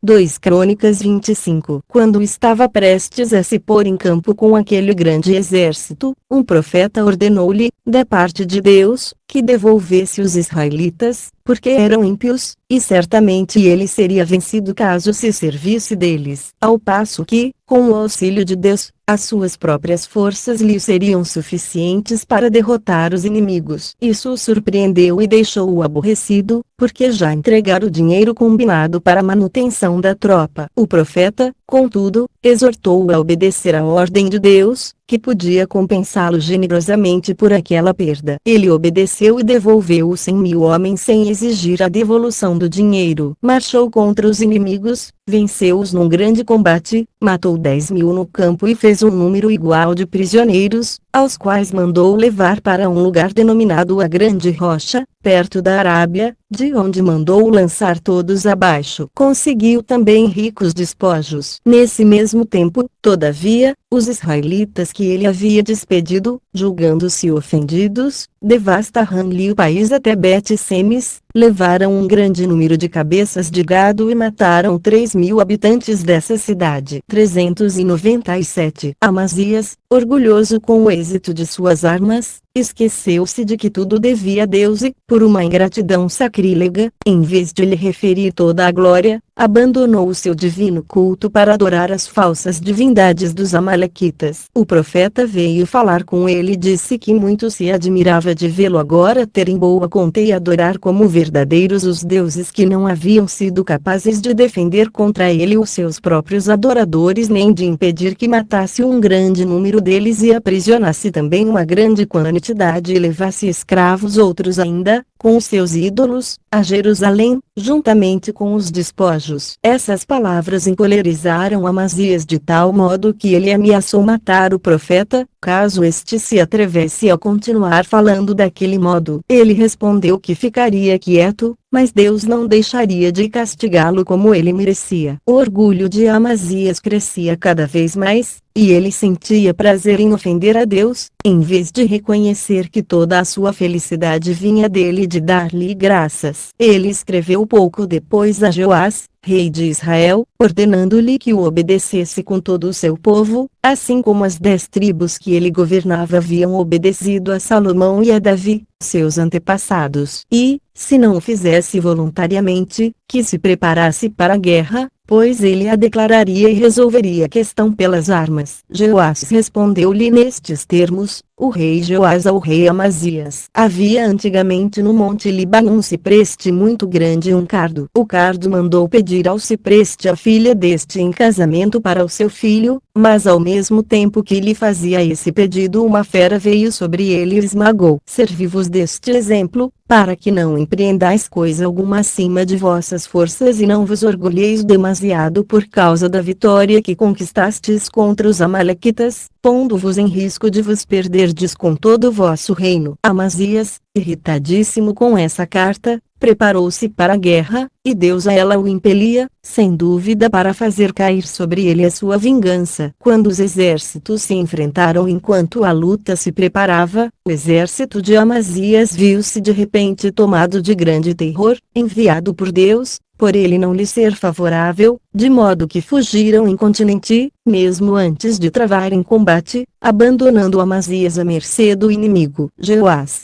tendo-o em seu poder, disse-lhe que não podia evitar a morte senão abrindo a ele e a todo o seu exército as portas de Jerusalém. O desejo de salvar a própria vida fez com que ele persuadisse os habitantes da cidade a aceitar aquela condição. Joás, depois de abater 400 côvados das muralhas da cidade, entrou triunfante sobre o seu carro na capital do reino, seguido por todo o seu exército, tendo Amazias perto de si como prisioneiro. Ele carregou todos os tesouros que estavam no templo e todo o ouro e toda a prata que encontrou no palácio do rei. Deu liberdade a Amazias e voltou a Samaria. Isso aconteceu no 14º ano do reinado de Amazias. Vários anos depois, esse infeliz príncipe, vendo que os próprios amigos tramavam contra ele, fugiu para a cidade de Laquis. Mas isso não o salvou. Eles o perseguiram e o mataram, levando o seu corpo a Jerusalém, onde foi enterrado com as cerimônias ordinárias das homenagens aos reis. Eis de que modo terminou miseravelmente os seus dias, no 20º ano de seu reinado, que foi o 54º de sua vida, castigado como merecia por haver desprezado a Deus e abandonado a verdadeira religião para adorar os ídolos. Uzias, seu filho, sucedeu. Capítulo 11. O profeta Jonas prediz a Jeroboão e, rei de Israel, que ele vencerá os sírios. História desse profeta, enviado por Deus a Nínive para predizer a ruína do império da Síria. Morte de Jeroboão e Zacarias, seu filho, sucede. Excelentes qualidades de Uzias, rei de Judá, que faz grandes conquistas e fortifica Jerusalém. Sua prosperidade faz esquecer de Deus. Deus o castiga de maneira terrível. Jorão, seu filho, sucede-o. Salom assassina Zacarias, rei de Israel, e usurpa a coroa. Menahem mata Salom e reina 10 anos. Pecaías, seu filho, sucede-o. Peca assassina-o e reina em seu lugar. Tiglat-Pileser, rei da Síria, faz-lhe cruel guerra. Virtudes de Fotão, rei de Fudá. O profeta não prediz a destruição do Império Assírio. 398, 2 Reis 14. No 15º ano do reinado de Amazias, rei de Judá, Jeroboão lhe sucedeu a Joás, seu pai, no reino de Israel, e durante os 40 anos em que ele reinou sempre teve, tal como os seus predecessores, sua residência em Samaria. Nada se poderia acrescentar à impiedade desse soberano e à sua inclinação para a idolatria, que o levou a fazer coisas extravagantes, atraindo sobre o seu povo males infinitos. O profeta Jonas predisse-lhe que ele venceria os sírios e levaria os limites do reino até a cidade de Amate, do lado norte, e até o lago Asfaltite, do lado sul, que eram os antigos limites da terra de Canaã, fixados por Josué. Jeroboão e, animado por essa profecia, declarou guerra aos sírios e conquistou todo o país, conforme Jonas havia predito, do qual se tornaria senhor. Como prometi narrar sincera e fielmente tudo o que está escrito nos livros santos, não devo passar em silêncio o que eles referem acerca desse profeta. Deus ordenou a Jonas que fosse anunciar aos habitantes de Nínive, grande e poderosa cidade, que o império da Síria, de que era a capital, seria destruído. Essa ordem pareceu-lhe perigosa a ponto de ele decidir não a executar. Como se pudesse esconder-se dos olhos de Deus, ele embarcou em Jope, a fim de fugir para a Cilícia. Porém se levantou uma tão grande tempestade que o piloto do barco e os marinheiros, vendo-se em perigo de naufragar, faziam votos pela sua salvação. Jonas era o único que, retirado a um canto e coberto com a sua capa, não imitava o exemplo deles. A tempestade crescia cada vez mais, e eles imaginaram logo que alguém dentre eles atraíra aquela infelicidade. Para saber quem era, tiraram a sorte, e ela caiu sobre o profeta. Perguntaram-lhe quem ele era e que motivos o levavam a empreender aquela viagem. Ele respondeu que era hebreu e profeta do Deus Todo-Poderoso, e, se queriam evitar o perigo de que estavam ameaçados, teriam de lançá-lo ao mar, porque era o único culpado. De início, não quiseram fazê-lo, pois julgavam desumanidade atirá-lo às águas,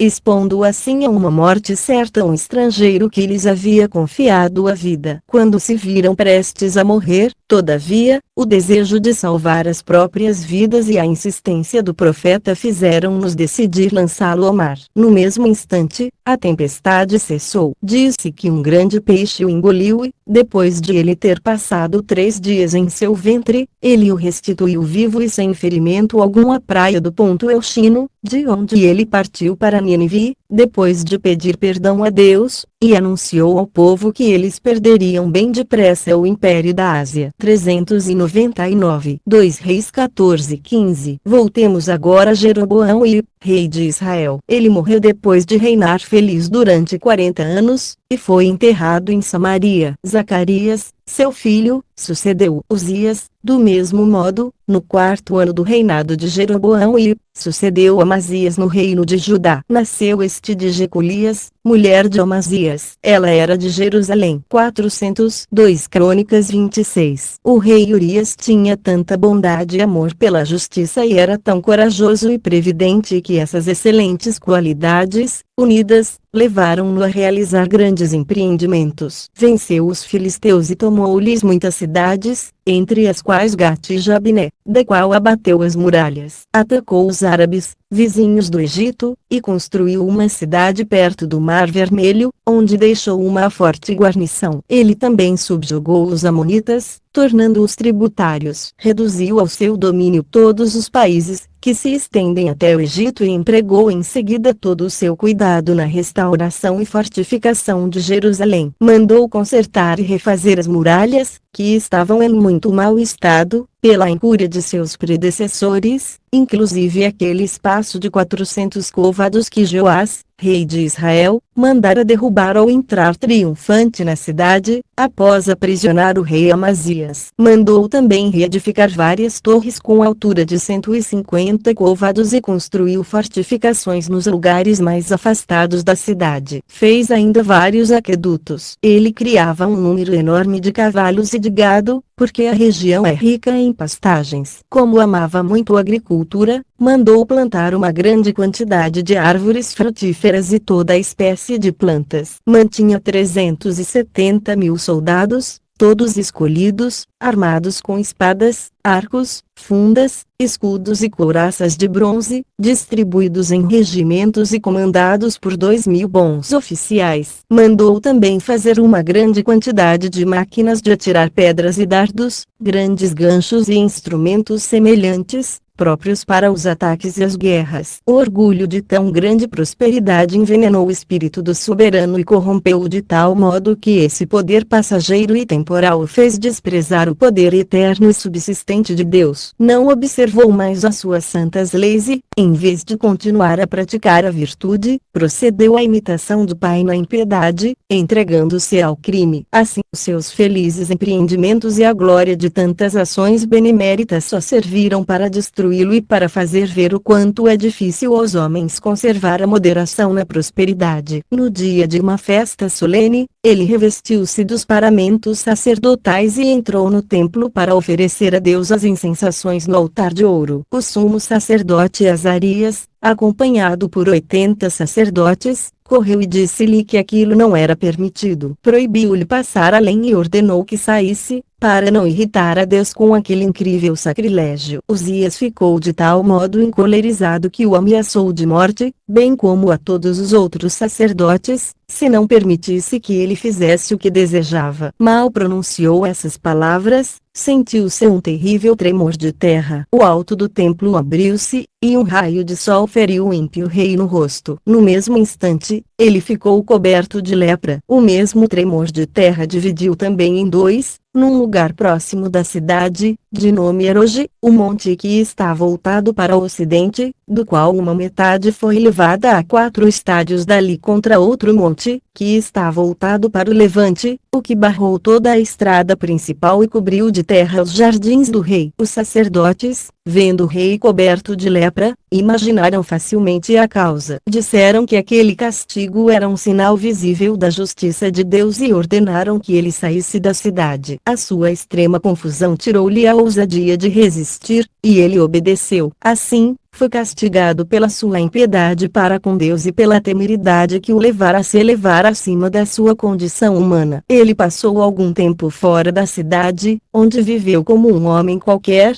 enquanto Jotão, seu filho, dirigia os destinos da nação. Urias morreu de desgosto por ver-se reduzido àquele estado. Tinha 68 anos, dos quais reinara 52. Foi enterrado em seus jardins, em um sepulcro separado, e Jotão sucedeu. 401. 2 Reis 15. Quanto a Zacarias, rei de Israel, ele reinava havia apenas 6 meses, quando Salum, filho de Jabes, o assassinou e usurpou o trono. Mas Salum desfrutou somente um mês do governo que tão grande crime lhe outorgara. Menahem, general do exército, que então estava na cidade de Tirza, marchou com todas as suas forças para Samaria, combateu-o, venceu-o e o matou. Por sua conta, pôs a coroa na própria cabeça e voltou a Tirza com o exército vitorioso. Os seus habitantes, porém, não quiseram reconhecê-lo e fecharam-lhe as portas. Então ele devastou toda a área, tomou a cidade à força e matou todos os seus habitantes, não poupando nem mesmo as crianças. Desse modo, foi cruel contra sua própria nação, tanto que não se teria coragem de agir assim nem mesmo para com os bárbaros. E ele não procedeu com maior humanidade durante os 10 anos de seu reinado em Israel. Pu, rei da Síria, declarou-lhe guerra, e ele, não se sentindo bastante forte para resistir, deu-lhe 1000 talentos de dinheiro para conservar a paz. Exigiu em seguida a mesma quantia do povo, por uma imposição de 50 dracmas por cabeça. Morreu logo depois, e foi enterrado em Samaria. Pecaías, seu filho, sucedeu e não herdou menos a sua crueldade que o trono, porém reinou somente 2 anos. Peca, filho de Remalias, chefe de campo de um regimento de 1000 homens, matou a traição num banquete com vários outros de seus familiares. Ele apoderou-se do trono e reinou 20 anos, sem que se possa dizer se ele era mais ímpio ou mais injusto. Tiglat-Pileser, rei da Síria, fez-lhe guerra, apoderou-se de toda a área de Gileade, de toda a região que está além do Jordão e daquela parte da Galileia próxima de Quedes e de Azor, aprisionou todos os habitantes e levou os escravos para o seu reino. 402. 2 Crônicas 27. Jotão, filho de Uzias,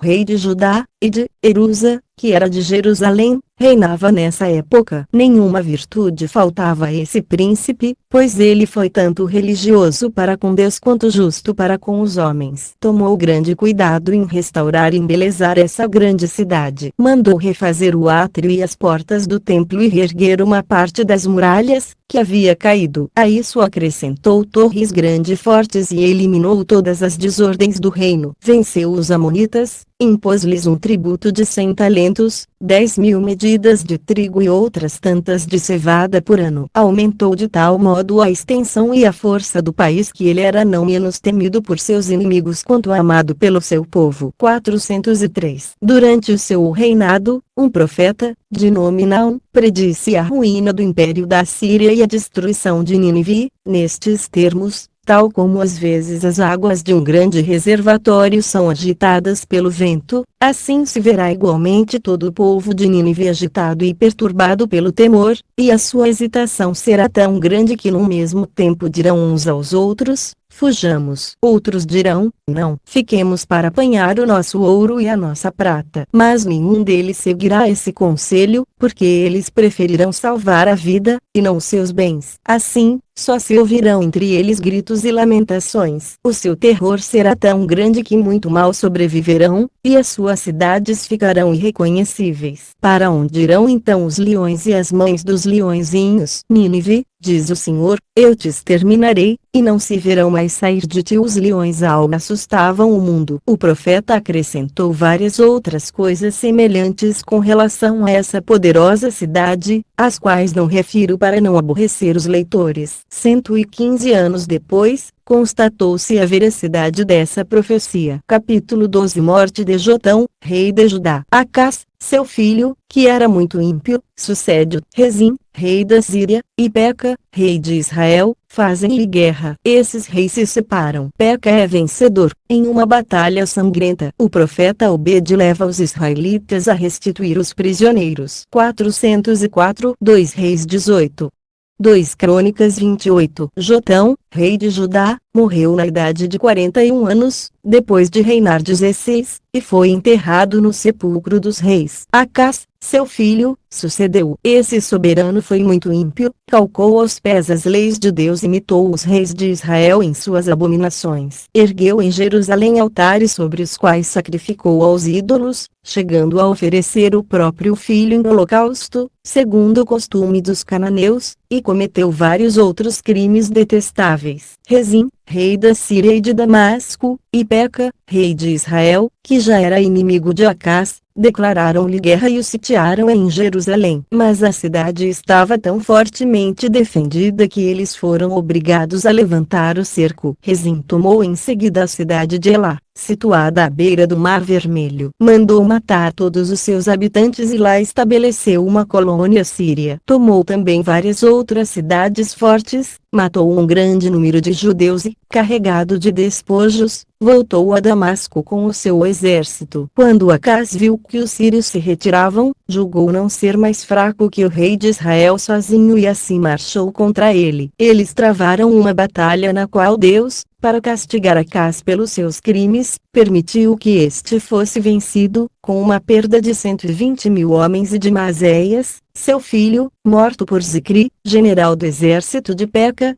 que matou também Asricão, comandante da guarda, e aprisionou Eucana, general do exército. O rei de Israel levou também um grande número de escravos, de ambos os sexos. Quando os israelitas voltavam triunfantes e carregados de despojos para Samaria, o profeta Obed veio à presença deles e disse-lhes que eles não deviam atribuir a vitória às próprias forças, mas a cólera de Deus contra Acás. Censurou-os acremente porque, não se contentando com a sua felicidade, atreviam-se a levar tantos prisioneiros que, sendo pessoas da tribo de Judá e de Benjamim, tinham a sua origem no mesmo sangue que eles. Disse-lhes ainda que, se eles não os pusessem em liberdade, Deus os castigaria severamente. Os israelitas reuniram-se em conselho, e Berequias, homem de grande autoridade entre eles, e 3 outros com ele disseram que não tolerariam que aqueles prisioneiros entrassem em suas cidades, para não atrair sobre eles a cólera e a vingança de Deus, e que eles já haviam cometido muitos outros pecados, de que os profetas os haviam recriminado, não sendo necessário acrescentar novas impiedades. Os soldados, comovidos por essas palavras, dispuseram-se a fazer o que eles julgassem melhor e mais conveniente. Então esses 4 homens tão sábios retiraram as cadeias dos prisioneiros, cuidaram deles, deram-lhes os meios para regressar e os acompanharam não somente até Jerico, mas até próximo de Jerusalém. Capítulo 13. Acás,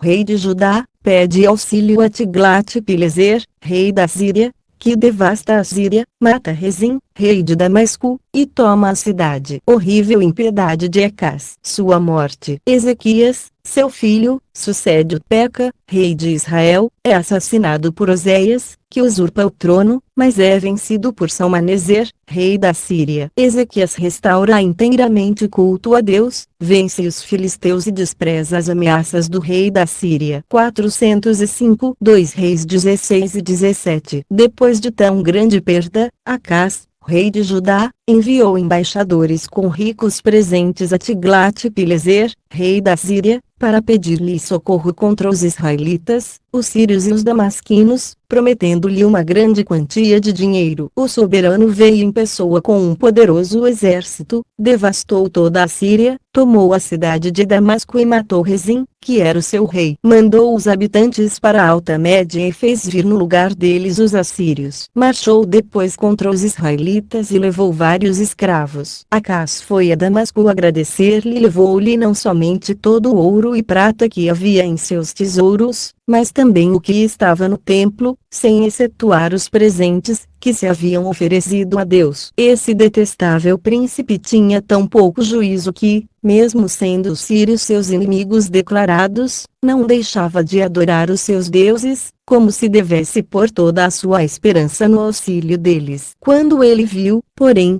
que eles haviam sido derrotados pelos assírios, passou a adorar os deuses dos vencedores. Não havia falsa divindade que ele não estivesse pronto a reverenciar, no lugar do verdadeiro Deus, o Deus de seus pais, cuja cólera ele havia traído sobre si era a causa de todos os seus males. A sua impiedade chegou ao cúmulo de não se contentar em despojar o templo de todos os seus tesouros, mas mandou mesmo fechá-lo, a fim de que lá não se pudesse adorar ao verdadeiro Deus com os sacrifícios solenes que se costumavam oferecer. E, depois de o haver irritado com tantos crimes, morreu na idade de 36 anos, dos quais reinou 16. Deixou Ezequias, seu filho, como sucessor. 406. Nesse mesmo tempo, Peca, rei de Israel, foi morto à traição por Oséias, um de seus mais fiéis servidores, que usurpou o reino e reinou 9 anos. Oséias era um homem ímpio e muito mau. Salmaneser, rei da Síria, fez-lhe guerra e não teve dificuldade em vencê-lo e impor-lhe um tributo, porque Deus lhe era adverso. 407. 2 Reis 18.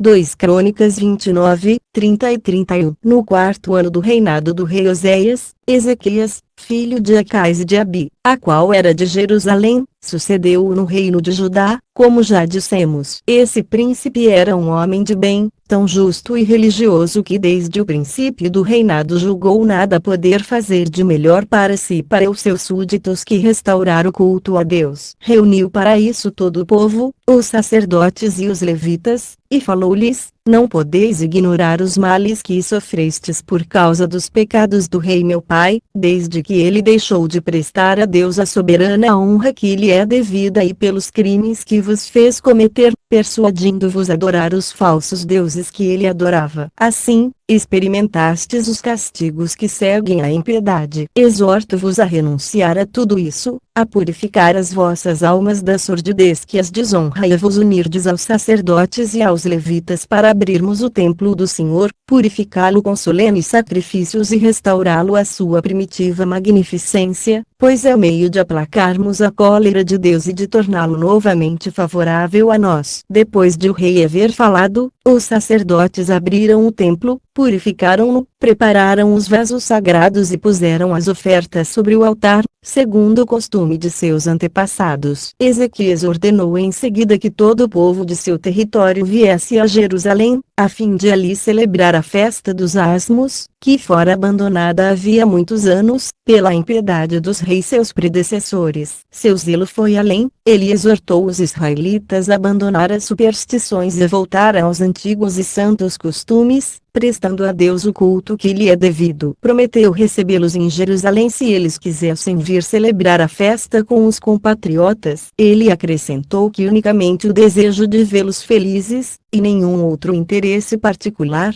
levava-o a convidá-los a aceitar um conselho tão salutar. Mas os israelitas não somente se recusaram a escutar propostas tão vantajosas, como também zombaram de seus embaixadores e os trataram do mesmo modo como aos profetas, que os exortavam a seguir um conselho tão sensato e prediziam os males que lhes sobreviriam se persistissem na impiedade. Sua loucura e sua raiva, porém, cresciam cada vez mais, e eles chegaram a matar esses profetas, juntando novos crimes aos antigos, até que Deus, para castigá-los, os entregou nas mãos dos inimigos, como diremos a seu tempo. Somente um grande número dos da tribo de Manasses, de Zebulon e de Issacar, comovido pelas palavras dos profetas, converteu-se, e eles foram a Jerusalém adorar a Deus. Depois que lá chegaram, o rei, acompanhado por todos os grandes e por todo o povo, subiu ao templo, onde ofereceu por si mesmo 7 touros, 7 bodes e 7 carneiros. Depois que ele e os nobres puseram as mãos sobre as cabeças das vítimas, os sacerdotes as mataram, e elas foram totalmente consumidas pelo fogo, como sendo oferecidas em holocausto. Os levitas, em torno deles, cantavam ao som de diversos instrumentos de música hinos de louvor a Deus, segundo o que Davi determinara. Os sacerdotes tocavam as trombetas, enquanto o rei e todo o povo prostravam-se de rosto em terra para adorar a Deus. O soberano sacrificou em seguida 70 bois, 100 carneiros e 200 cordeiros e deu ao povo 600 bois e 4.000 outros animais. E, depois que os sacerdotes terminaram todas as cerimônias, segundo o que a lei determinava, desejou o rei comer com todo o povo e com ele dar graças a Deus. A festa dos Asmos aproximava-se, e eles começaram por celebrar a Páscoa e a oferecer a Deus durante 7 dias outras vítimas. Além das que eram oferecidas pelo povo, o rei ofereceu 2.000 touros e 7.000 outros animais. Os nobres, para imitá-lo em sua liberalidade, deram também 1.000 touros e 1.040 outros animais. Desde os tempos de Salomão não se via celebrar com tanta solenidade essa festa religiosa. Purificou-se em seguida Jerusalém e todo o país das abominações introduzidas pelo culto sacrílego aos ídolos. O rei desejou dar ele mesmo, do que lhe pertencia, as vítimas necessárias para se oferecer todos os dias os sacrifícios instituídos pela lei. Determinou que o povo pagasse aos sacerdotes e aos levitas as décimas e as primícias dos frutos, a fim de que eles tivessem meios de se dedicar inteiramente ao serviço de Deus, e mandou construir para eles lugares apropriados para receber o que era dado às suas mulheres e filhos. Assim, a antiga ordem, no que se referia ao culto a Deus,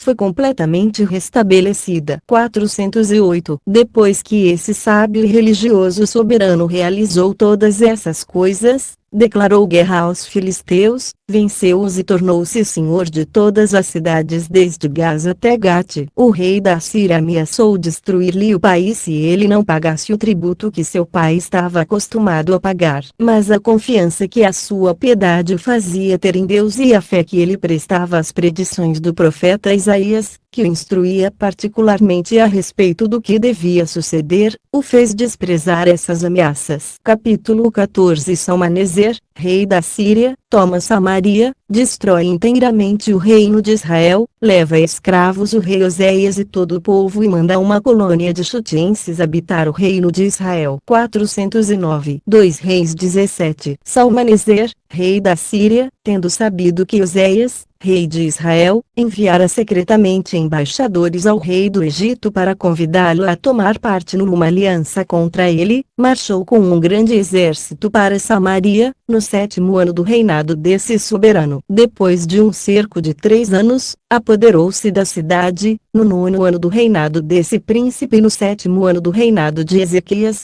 rei de Judá. Salmaneser aprisionou Oséias, destruiu inteiramente o reino de Israel e levou todo o povo como escravo para a Média e para a Pérsia. Mandou a Samaria e a todos os outros lugares do reino de Israel colônias de chutienses, que são povos de uma província da Pérsia e têm esse nome por causa do rio Chute, ao longo do qual habitam. Foi assim que as 10 tribos que compunham o reino de Israel foram expulsas de seu país, 947 anos depois que os seus antepassados l'haviam conquistado pela força das armas. Após a saída do Egito, 800 anos depois da dominação de Josué e 240 anos, 7 meses e 7 dias depois que eles se revoltaram contra Roboão, neto de Davi, para tomar o partido de Jeroboão, seu súdito, reconhecendo-o como rei. Foi assim que aquele povo infeliz foi castigado por desprezar tanto a lei de Deus quanto a voz dos profetas, que tantas vezes haviam predito as desgraças em que eles cairiam se continuassem na impiedade. Jeroboão foi o seu ímpio e infeliz autor,